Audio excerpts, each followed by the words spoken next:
Hello well-wishers and welcome to my channel Aspiring Minds. In today's video, we are going to discuss a poem by W.H. Auden called Consider This and In Our Time. So grab your virtual seats and let's begin. In this video, I will give you the background and context of the poem. We are going to discuss the meaning of this strange title of the poem, the line-by-line explanation of each lines, and we will also have a detailed discussion on the themes of the poem. All this will help you to understand what the poem is all about. The video might be a little long, so please be patient and watch till the end. So this poem is written by W.H. Auden and it was first published in the year 1940. The poem reflects on the poet's concerns about the socio-political climate of his times, particularly the looming threat of war and the disintegration of traditional values. Whenever there is war, there is utter chaos and disturbance everywhere. Personal life, professional life, public versus private life, and so on. So the poem is set against the backdrop of a conflict and societal chaos, and the poem delves into the existential anxieties and the moral dilemmas, the moral confusions which are faced by individuals in such turbulent times. Let's see how. Let me also tell you the meaning of the title of the poem. So the title Consider This and In Our Time is a kind of a direct address to the reader to think and reflect upon the circumstances, the situation of the present moment, and the implications of the choices that people make in such situations.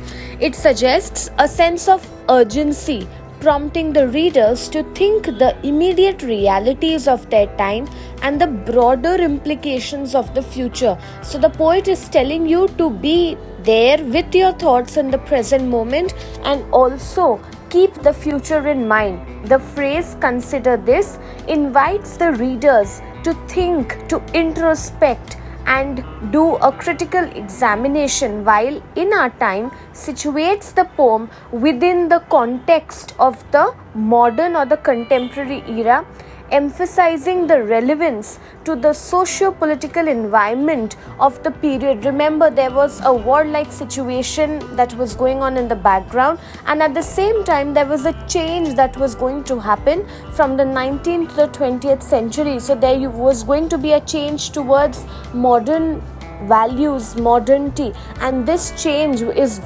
very, very unsettling. So what is the central message of the poem? It revolves around the themes of existential fear. People were questioning their sense of identity and their existence. There was a decay in the society and there was a lot of uncertainty because of the changes that were going to happen. And W.H. Auden captures the sense of foreboding that is present in the atmosphere. The poet is urging the readers to confront the harsh realities of their existence and the uncertain future which lay ahead. Through use of imagery and language, the poem highlights the fragility of human existence. We often handle products with care, fragile object, but here human existence is also being considered to be very, very delicate and fragile. And the poet also tells that there is no use in holding on to the illusions that life is going to be stable and permanent and everything is going to be as it is, because through this poem the poet is preparing the readers to be ready for change. Let us now decode the line-by-line meaning of stanza 1. As the hawk sees it, or the helmeted airman, the clouds rift suddenly, look there. The poem begins with a comparison between the perspective or the point of view of a hawk or a pilot wearing a helmet, suggesting a view to be seen from above, from a position as if of authority. The sudden parting of clouds is observed, drawing attention to a specific point or event. The speaker directs attention to a cigarette butt which is burning near a boundary or edge, symbolizing something very, very small and insignificant, yet it is important enough to capture the attention of the poet. The scene then shifts to a garden party, signaling the arrival of spring or new beginnings. Yet, it is shadowed with a lot of tensions and uncertainties. Even the garden party is not a complete one. Pass on, admire the view of the massive. The speaker requests the observer to move on and from this initial scene and appreciate the grandeur of the landscape, possibly hinting at a detachment from the immediate problems and concerns of life. Through plate glass windows of sport hotel, the view is observed through the windows of a sports hotel, suggesting a sense of luxury or leisure amidst the larger world outside. We often go for staycations, if I may use a very relevant word in today's times that I'm sure all of you will be able to associate. So perhaps the poet is suggesting to detach from the present worries and go into that zone, that mode. Join there the insufficient units. Individuals over here are described by the poet as insufficient units. They gather at the hotel, perhaps implying a sense of alienation. The people are disconnecting from the present reality. The people at the gathering are depicted both as threatening and complacent. They are adorned in luxurious attire or military uniforms, but they are still detached from the world. They are arranged like stars at a designated table, suggesting the rigid social hierarchy that people were following in those times. So the poet is basically telling you to free yourself from such rigid systems of defining people. Supplied with feelings by an efficient band, their emotions are coming out because of the music that is being played. So it is again hinting at the artificial nature of experience which is being felt by the people over here. Just because music of a certain kind is being played, the people are having a change of emotions. Relayed elsewhere to farmers and their dogs, the emotions experienced by the elite are transmitted or transferred to farmers and their dogs in distant rural areas, highlighting the influence of social norms and values. Sitting in kitchens in the stormy fens, so the scene finally shifts to humble kitchens in rural areas, contrasting the pomp and show off kind of the previous setting to the current rural setting. And by the end of stanza 1, we are being able to see the kind of disparity or difference that is being experienced in terms of perspective, in terms of high class versus low class or urban versus rural setting. Stanza 2. Long ago, supreme antagonist, more powerful than the great northern whale, ancient and sorry at life's limiting defect, the speaker now addresses an abstract figure referred to as the supreme antagonist, suggesting a powerful force which is against humanity. This antagonist is depicted as more formidable than even the largest creatures that exist in the natural world, the great northern whale, emphasizing the strength of this antagonist. Despite the power of this antagonist, he or she is portrayed as someone who is ancient and is not able to experience life, implying that this particular antagonist has a sense of melancholy, sadness, or resignation towards life. In Cornwall, Mendip or the Penny Moor, your comments on the high-born mining captains, the speaker's references to specific geographical locations in England suggest that the influence of the antagonist is spread all around. The antagonist's criticism or observations are directed towards the privileged individuals such as the wealthy mining captains, highlighting once again the social inequality that existed in the society during that time when the poem was written. The scrutiny of the antagonist leaves these high-born individuals without a response, without an answer, making them feel more sad. Lie since in barrows out of harm. You talk to your admirers every day. These individuals now lie buried in burial mounds or barrows, suggesting their retreat from the world and a desire for protection from harm. Despite their absence, the antagonist continues to communicate with its admirers or followers on a regular basis. The antagonist's presence is felt in neglected harbors and abandoned industrial sites, symbolizing decay and deadline. Remember, modernism is going to happen in the background, industrialization was happening, which is why we have the mention of harbors and industrial sites. In strangled orchard and the silent comb where dogs have worried or a bird was shot. So the antagonist is also present in the orchards which are choked with weeds and in quiet valleys, representing how the antagonist is present everywhere. These locations are characterized by violence or disturbance, suggesting the destructive nature of this particular antagonist. Order the ill that they attack at once, visit the ports and interrupting the leisurely conversation in the bar within a stone's throw of the sunlit water. The antagonist commands its followers to target the weak people without any hesitation, demonstrating its malevolent intent. The antagonist visits ports and disrupts the normal activities, further leading to chaos in the social order. It disturbs the casual conversations in bars, suggesting how the antagonist steps into or interferes into everyday life.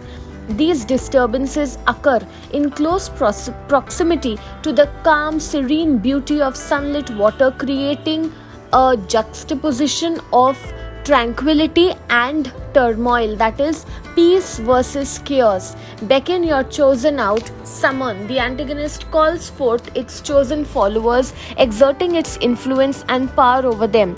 It calls both the attractive yet morally corrupted young people and women, suggesting how it has a reach which is universal. This antagonist seems to have a lot of contacts, seems like a very resourceful person.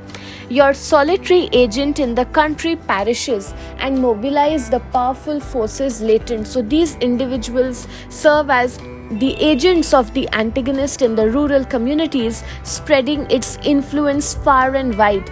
The antagonist activates the hidden forces within society, bringing out chaos and disruption and disturbance. It manipulates the conditions of the land, turning farmers into ruthless, rude individuals. The antagonist infects both the physical and the metaphorical aspects of society, corrupting individuals and institutions both at the same time. It initiates a subtle yet a very bad rumor, spreading fear and uncertainty among people.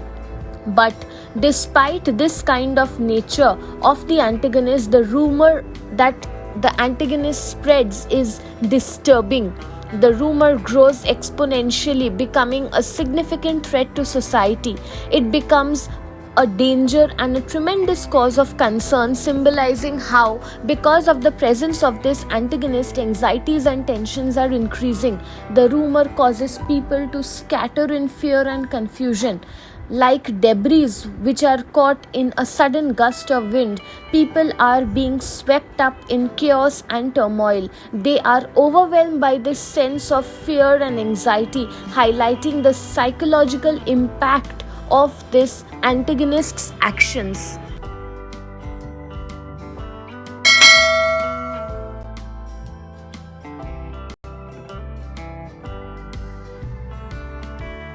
Stanza 3. Financier, leaving your little room where the money is made but not spent. The speaker addresses a financier, implying someone who is involved in financial affairs, who is depicted as leaving their small office or workspace.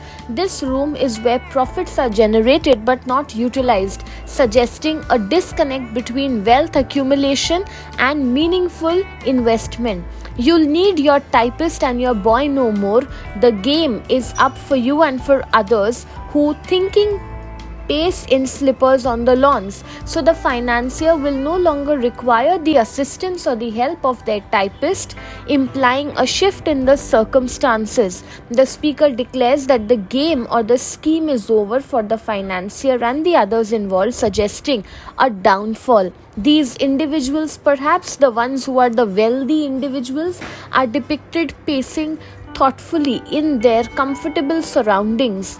They inhabit spaces associated with academia, labeled as the college quad, or the religious institutions like the cathedral close, implying the privileged status of the wealthy individuals. They are described as being born into privilege yet living casually, suggesting a sense of leisure.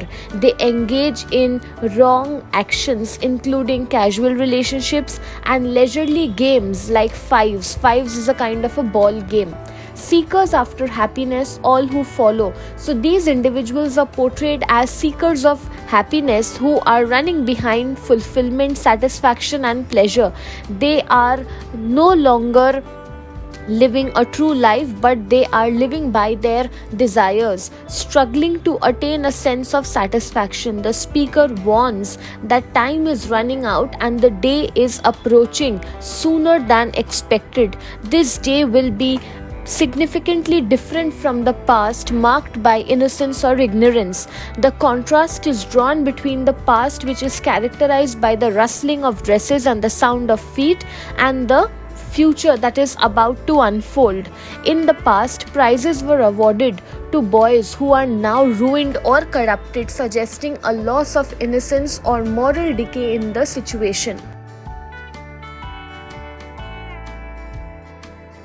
You cannot be away then, no, not though you pack to leave within an hour. So the speaker asserts that there is no way in which escape is possible from the consequences of one's actions, emphasizing that everyone is going to be held accountable for their actions. Even if one attempts to run away at the last moment, they cannot evade the inevitable consequences of their actions.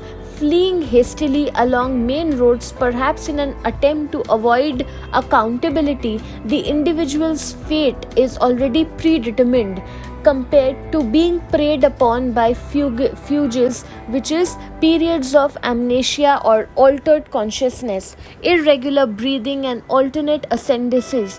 They experience irregular breathing and fluctuating states of consciousness, possibly suggesting a lot of anxiety, disorientation at this time. After some haunted migratory years, that is, after a lot of years of haunting or disturbance, perhaps reflecting a troubled past, ultimately these individuals are going to lose control suddenly in an explosion of madness.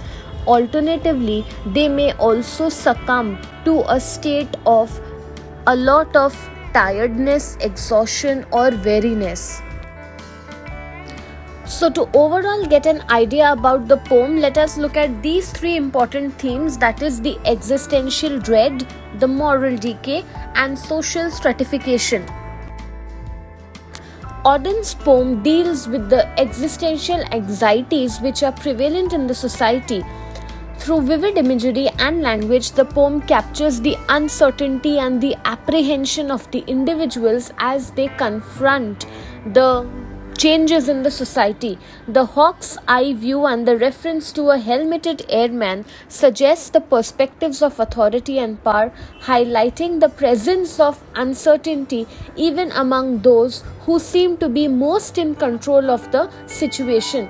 Further, the juxtaposition of the cigarette end smoldering on a boulder with first garden party of the year symbolizes the contrast between the trivial, petty, mundane concerns and the tensions that lie beneath the surface. So this theme highlights the sense of unease, unsettling nature which is there in individuals who are struggling to find out answers to the unknown.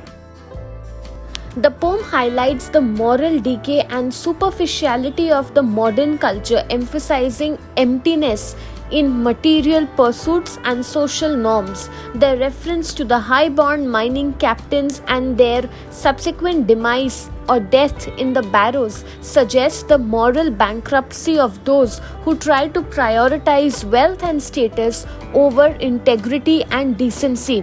The portrayal of leisurely, casual conversations in bars and the hedonistic lifestyle of the wealthy elite further highlight the superficiality and moral emptiness that was prevalent in society. So W.H. Auden critiques the broader culture and exposes the shallowness of materialism and the pursuit of pleasure at the expense of deeper values and principles. And through this poem, the poet critiques the rigid social hierarchies and inequalities in society, depicting a stark contrast between the privileged people and the marginalized masses. The scene at the Sport Hotel, with its reserved tables and affluent guests, suggests how the world of the wealthy excludes people and considers itself powerful. The description of the insufficient units and the constellated arrangement at the tables further reinforces that sense of hierarchy and exclusivity, which creates a divide between those who enjoy privilege and those who are marginalized. Through this portrayal, the poet exposes the disparities and the differences which permeate in the society, calling attention to the structural inequalities and systems that lead to social stratification or social division among people. So that's it from this video. I hope you liked it. Do hit the like button, subscribe to my channel for more such future updates. Thank you for watching. Bye.